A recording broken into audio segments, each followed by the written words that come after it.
Hello and welcome back, James Mandolare YouTube folks, to yet another thrilling episode of Sid Meier's Civilization VI, The Gathering Storm by Firaxis Games, and we are playing Rome.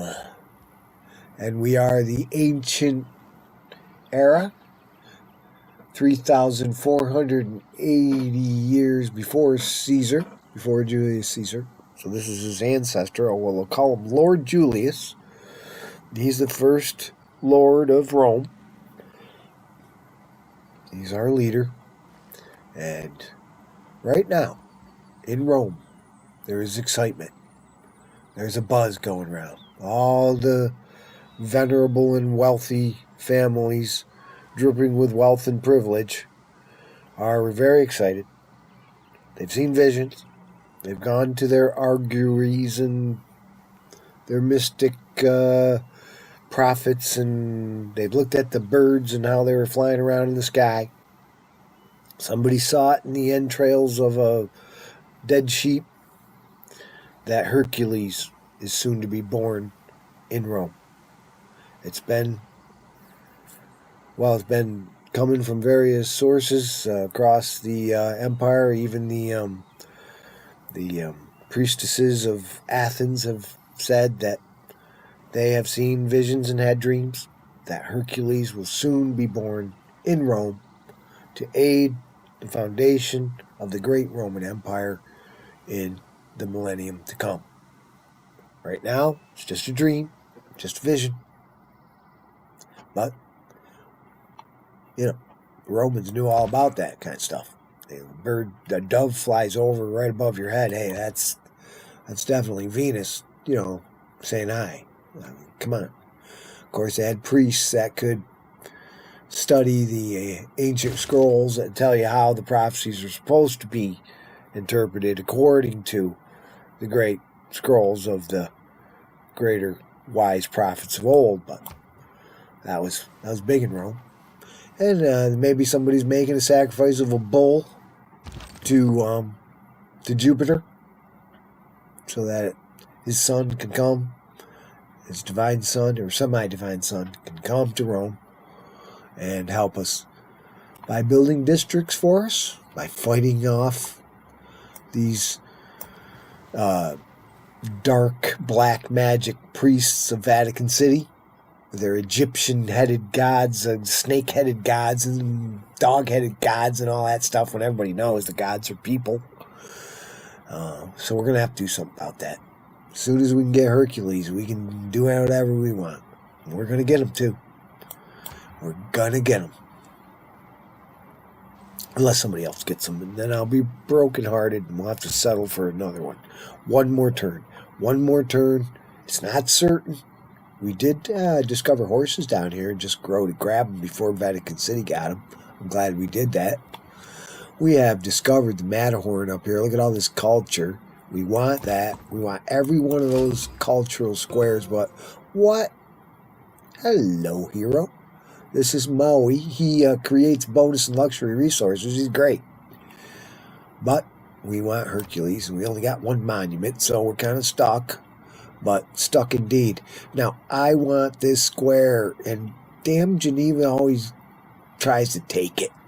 So I got to get a settler up there. That's why I started that settler. We got to get a settler up here and grab that space, because that's a +5 holy site right there.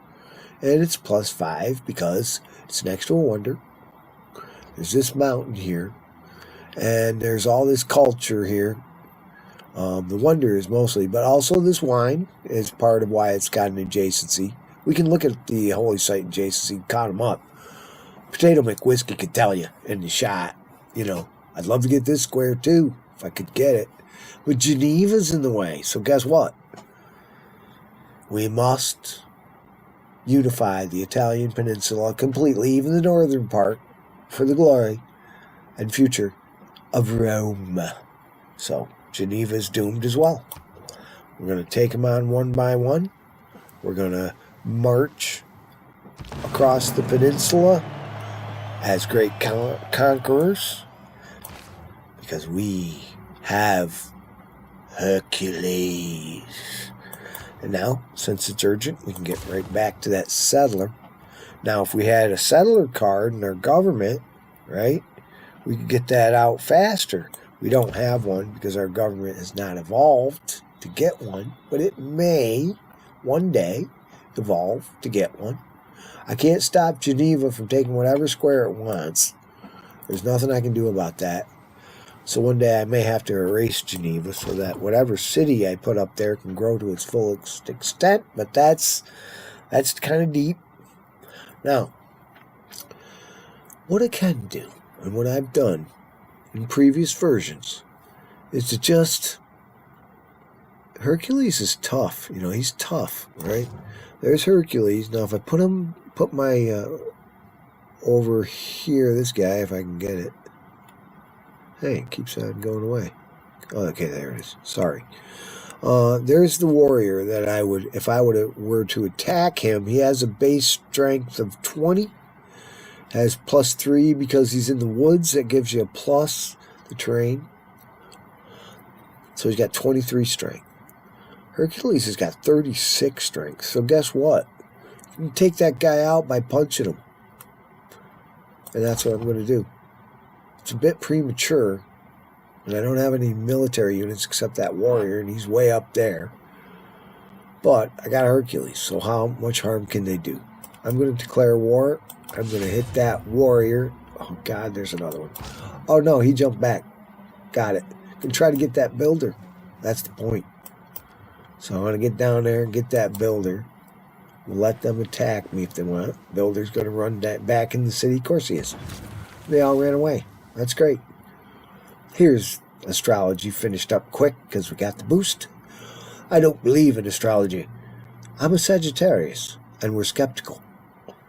Arthur C. Clarke, very ingenious man, great science fiction writer, helped Stanley Kubrick with his 2001 space epic, one of the greatest science fiction movies ever made, and not only my opinion, but other people. Unlocking this technology allows us to build shrines, which give us great profit points and faith. Helps us to build in wonder. Stonehenge, really cool wonder too. I just like Stonehenge because I like Stonehenge. The winter ceremonial place of worshiping the winter of the world, and death gives you +6 faith because we got the boost the wonders mod. Cheating, but I like to cheat because I like wonders and they're fun. Now here are all your adjacency. Why we have a +5 holy site, because of these adjacencies. +2 faith from each adjacent matching resource class tile. So we got wine up there, so that helps. Woods tiles, let's see, snow mount, for each snow mountain tile you get a 1 faith. Tundra, mountain, desert, must be I think a world 1 natural wonder tile gives you 1, right? So you add them all up, you get a 5. Not every holy site you put down is going to be a 5 holy site. It's very rare, but it is good because you get a bunch of faith, right? And you get boosts. You get what's called error score. That's another metric in the game. That's the 7th chess game you're playing, is error score. And we can look at what that is. It's up here. We're in the ancient era, first era. Everybody starts in a normal age. But if you keep winning in this age and you keep accumulating these points, we call it error score, you can get a golden age. And you get all kinds of bonuses for that. You get to make a dedication that gives you great bonuses. Now, a normal age isn't terrible, but you don't get the bonuses you get in the golden age. And of course, if you don't get any points enough to get into a normal age, you fall into a dark age, and there are penalties there. There is one sort of... These guys know how to design games, because even when you get slammed with a dark age, they give you a glimmer of hope, because if you can get to a golden age from a dark age, you get a heroic age.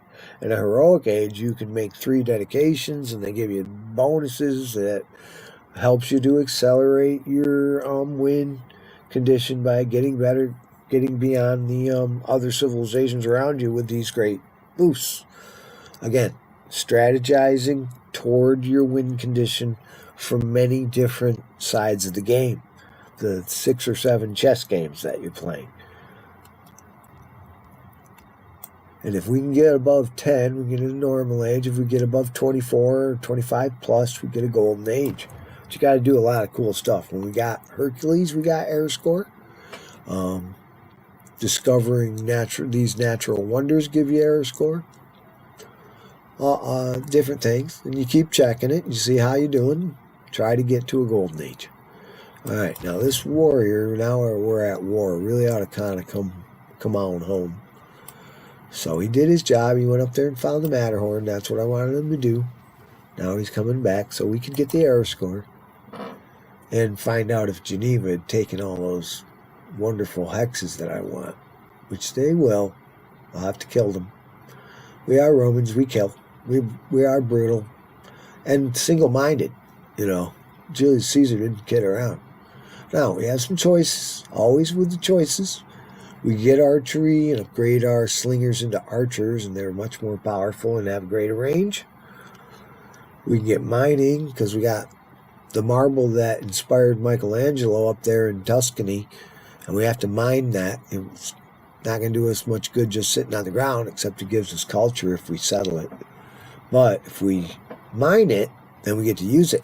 We can sell it, give it to our people, and it makes them happy, make statues, I guess, and stuff. And we also upgrade those tiles, so for the rest of the game, they give us production as well as food and culture. And that's what we're doing. So I say mining is a basic text. You can't boost it. 5 turns, we're doing it.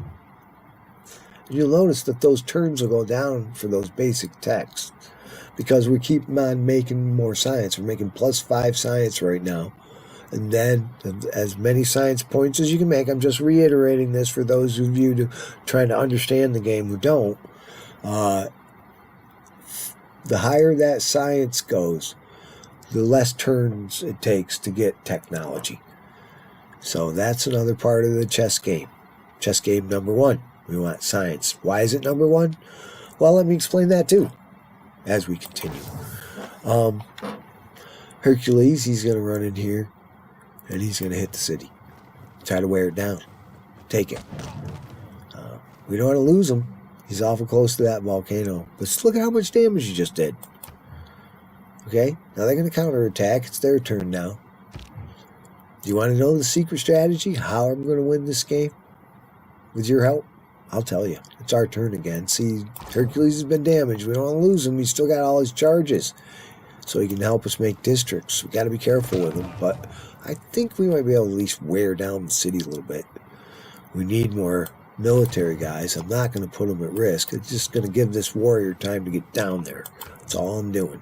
Take some time. If we had settled up there, we'd have a road, but we didn't. Now, he's in the yellow. I don't like that. I did some damage. It'll heal back up. But we made our point, and I'm going to back him off because I'm not going to lose him. And it'll give our warrior a little time to get down here. Get that settler a little time to get made. Then we'll get some military units and take the city. But I like to do it in waves. Now they're putting that builder out there, so I'll take them. Thank you. Now they can attack me. That's why they did it. On purpose. But it's a 3-charge builder, man. I can do a lot of good with that. I couldn't resist that. And I gave them some time because I didn't attack the city so they could pop out yet another warrior. And only 2 more turns for the settler because, again, I made that choice. Can't make military units if you're making settlers. Okay, we're going to back off. Back off with this guy. Won't be able to take him because it takes that warrior 2 moves to get to where that builder is, and I'll keep drawing him back and putting him in the city, keep him safe. Here comes my warrior down the long stretch here. So I wanted to give him some time. I don't want to hurt Hercules too much. Now, Vatican City is just healed. So was it worth it to go and hit that city with Hercules? I think it was. Who deserves more credit than the wife of a coal miner? Merle Travis. Now we got mining. We get that marble once we settle it. We got quarries with stone we can build. And this star means this is something that this tech gives your civilization. And now we can chop woods and harvest copper. Hallelujah, chopping is another part of the game where you can get advantages. We'll check that out as soon as we acquire our first governor of Rome. That would be Magnus, and my favorite first governor. Not my favorite governor, that would be Bengala. And we'll learn about all those when we get to them. Right now, the game is saying I got to choose a new research because we just got mining. So what's next? 9 turns for archery, 14 for bronzeworking, 14 for masonry, 4 for pottery, 9 for sailing, 14 for the wheel, right? That's what those little numbers mean. They're turns, of course. You see the little clock next to them. I like to sometimes just look at the lowest number and say, okay, I can get that tech and all its advantages for the shortest amount of time. It's usually the one that's farthest toward the beginning of the tree, like the pottery is a basic tech. It leads to other things. It's only 4 turns. The rest of them are far more. I'm going to do pottery. Get it out of the way. You don't have to do it twice. Once you do it, you're done. Here comes my warrior. I don't have to worry about this guy. We're not at war with Bologna. He's just hanging around. He's not going to do any damage or anything. I would like to use Hercules to hurt the city, but instead, discretion is the better form of valor or something like that. He's going to heal up in the city because he's got a lot of work to do us some good. And that work could not be done without this warrior. The builder. So that's good. We're going to get that done. It's going to take us a little while, but Hercules has 30 lifespan. So that's good. All right. Well, this turn is hopping. We got ourselves a settler to go settle that city up north. There he goes. Can't settle south till we take care of the Egyptian necromancers of Vatican City. That's, of course, lies and propaganda, but we don't care. We're Romans. We send out that propaganda, get the people on our side, then we can justify our brutal acts and be happy as a clam doing it. Because we're Romans, we know better. The ends justify the means because the means justify the glory of Rome. Now we have some bonuses again to catch up to. We have lots of volcanoes, so we ought to go for this. Definitely should go for Fire Goddess, but there might be something better. I don't know. I don't see religious settlements. The best one gives you a settler, and founding cities is the best way to accelerate your civilization.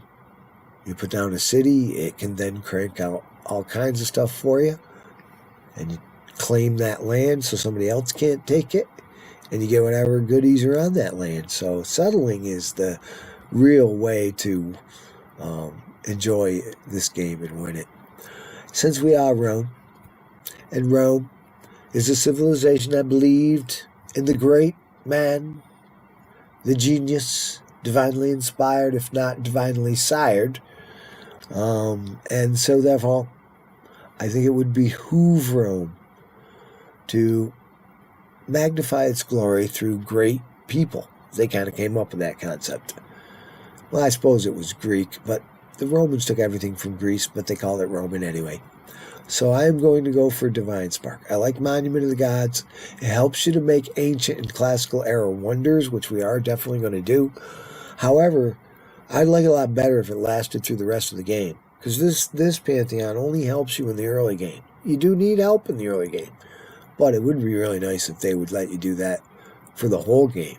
Then it'd be worth taking.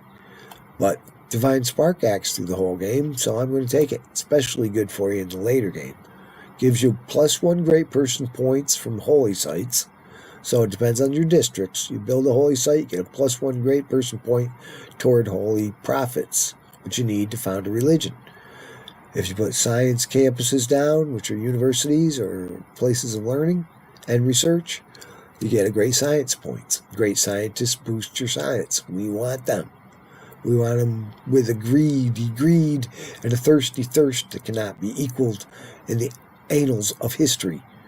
Or the annals of history. Anyway, theater squares are cultural plazas you put down, and they're fun too because you can get artwork and stuff in the game and cultural stuff, books and little sayings from famous literature. It's fantastic. This game, it's just, my heart glows. I actually have a feeling of love for the people that created this game, and I want them to watch my channel so that they can know that I love them, because they've created this awesome game. It just gets me so inspired. Oh, games are a waste of your life. No, it isn't. They're an art form. They inspire. They're profound. They're fun, full of joy and accomplishment, a sense of accomplishment. That you can do things. You can figure out things, complex things. That's what chess is so great about. You know? You can say, well, you know, I can figure this out. And, you know, enough practice. Of course, you have to practice. You don't get anything without practice.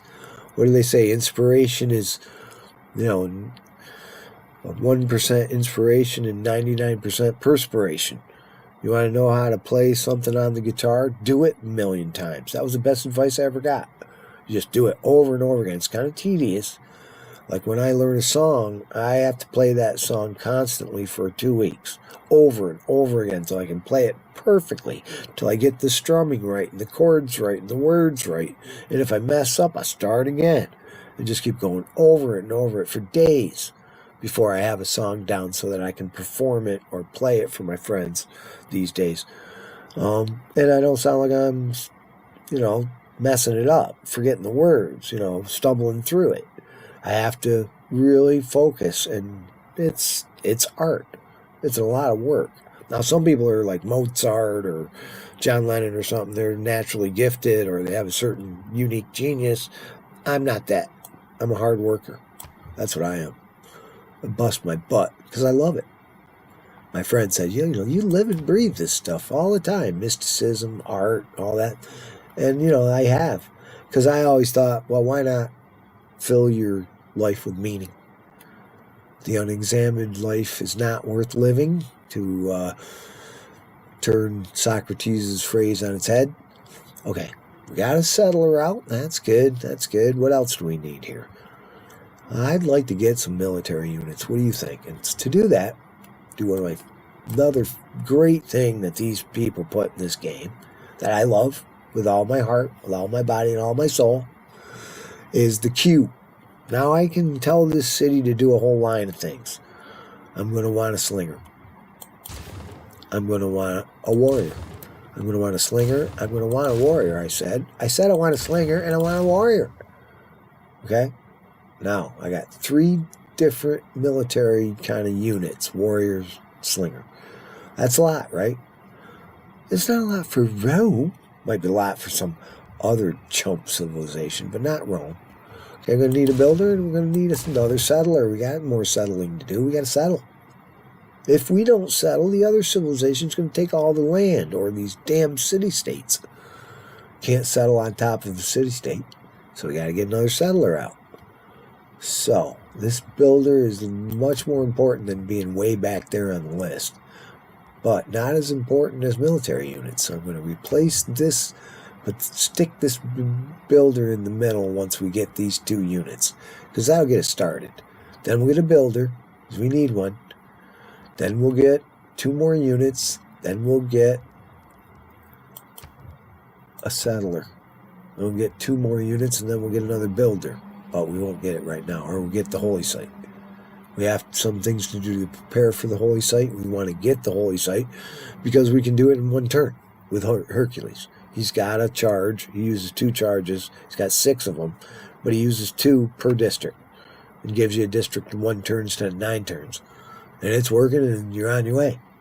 But first we have to put it in the right place. And to do that, we have to chop. And we will chop. And in chopping, we will be happy. But if we wait for Governor Magnus, he gives us 50% more production from our chops. I could chop it now, It would take a few turns off this slinger because it's production that you are given when you clear away the trees. But if you get Magnus, the governor, he has his first ability, you don't have to get promoted, he gets this right away, is that your chops are 50% more powerful. And guess what that gives you? An advantage over the other civilizations to catch up to their bonuses. That's all the early game is all about. Getting whatever advantage your little mind can get. Now this builder wants to know what to do. The builder can share the city with a military unit, so I'm going to put him in the city. He's protected there. No warrior can come out of the fog here and run up and grab him because he's inside the city. So he's safe. Besides, Hercules is there. Good luck. Some warrior going to take something away from Hercules. I don't think so. Okay, craftsmanship. We've got craftsmanship. We didn't boost it. We just waited it out. And it gives us policies. Builders. Production toward ancient classical era melee anti-cavalry and ranged units? Hello. Now we did see a barb scout ranging around, right? But we haven't seen many barbs. And this Agoji or Agaj is got an exclamation point above it because it is a new policy we didn't have before. Because we evolved our civics tree. We got a certain, what was it, craftsmanship, gave us this. And I'm going to substitute it for the barbarian card right now. I want that +5 should we run into barbarians, but we're not running into them. So I'm going to adapt to our present circumstance and crank out some slingers. Later archers. Keep the production card in because that also helps. We don't need the faith card anymore because we already got that. We got our Pantheon. We selected it, we got it. So what I'm going to do is take this 30% off builders because you saw we had a builder in the queue. It's a new one. We're going to plug that in. We just evolved our civilization. And if we run into barbarians, we can wait until we can get another policy change when we finish another civic, and then we will get that back in. Because you can put it back in. It's still there, right? Okay. It's just like they're coming out with Civilization 7, and it looks like they've taken this game and kind of given it some depth. It looks wonderful. And I can't wait to play it. The whole animation style is much more realistic, which is kind of a buzz. Kind of nice. Although I do like this animation style. We're just going to bring that settler up there to that green spot up there. You can't settle on the red. That's why these city-states are an affront to Rome and will either become Rome or be eliminated. If they resist, they will be eliminated. That's what Rome did. Laid siege to the city. They did it to Jerusalem in 68 AD. Destroyed the temple of the Lord. 9 years later, in 79 AD, after they destroyed that temple in 70 AD, Vesuvius erupted and buried Pompeii. And a lot of Romans thought for sure that was old Jehovah getting his revenge on the Roman Empire. And it gave Christianity a big boost because they destroyed that temple. The second temple, the one built by Herod the Great architect. Love that era. I don't worship it, but I do love it. Now, we have some choices. Military tradition sounds good for our military times here. We're at war and all. State workforce looks good. It also has a governor title. And what was I just going on about? My love of Magnus and his 50% chopping ability. 19 turns. Wow, that's a lot of turns. And foreign trade is only 11 turns. 19 turns is too long to wait for that. Now, if I do get foreign trade 11 turns later, this will be less because we'd be heading up the tree and getting more culture points, 3 per turn, right? So it's 3 per turn, then we got 6, then we got 9. Each turn gets bigger. The turns go down. Same thing with science, although we still only got +5 science. We haven't done nothing sciencey. Still waiting. Builder wants to do something, putting them to sleep. Can't use them until Magnus comes. And we're working on it. We got, 3 turns for battery. We got 11 turns. It just went down to 10. Part of it's filled up. If we discover a second continent, but that is going to be tough. We're landlocked in Europe. We don't have the technology to go sailing. So that's not going to happen. We'll just have to wait it out. But when it's done, we'll get a trader and start making some money and help out our cities that we're going to settle soon. We'll get some air score for that, and little by little, you and I will ascend to create the greatest empire Civ 6 has ever known. But that'll have to wait till the next episode. So let me go down the YouTuber list. You know it well. Hit the old like-a-reno. I found that when people say that on YouTube, it's good because it does remind me. I look down, I didn't hit it yet. So it's good to be reminded. So I know it's obnoxious, but hit the like button, make a comment. That's great. Then more people will see my videos, and maybe they'll like to watch some of my other stuff. And I can, give my spiritual beliefs to the world and hopefully smooth the way and show people the joy of the universe that I feel is a living, breathing being of immense power and majesty and creativity that we all have a share in, because there's a spark of it in us, a divine spark, if you will. I believe that with all my heart, and it is the basis of my writing. It's the basis of my art. It's the basis of the lyrics of my songs, although the music is more based on derivative forms of folk music.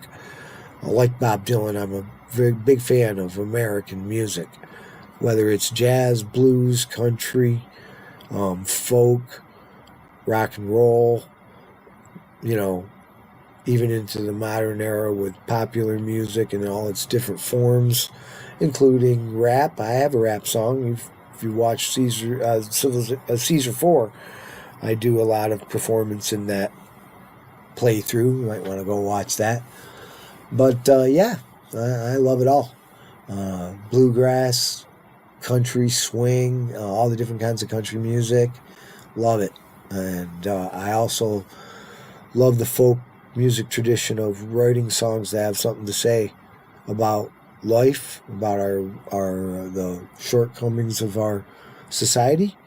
As my hero John F. Kennedy said in his remarks to Amherst College a month before he was assassinated, the artist is a solitary figure, because if he's true to his vision, he has to sometimes sail against the currents of his time and be most critical.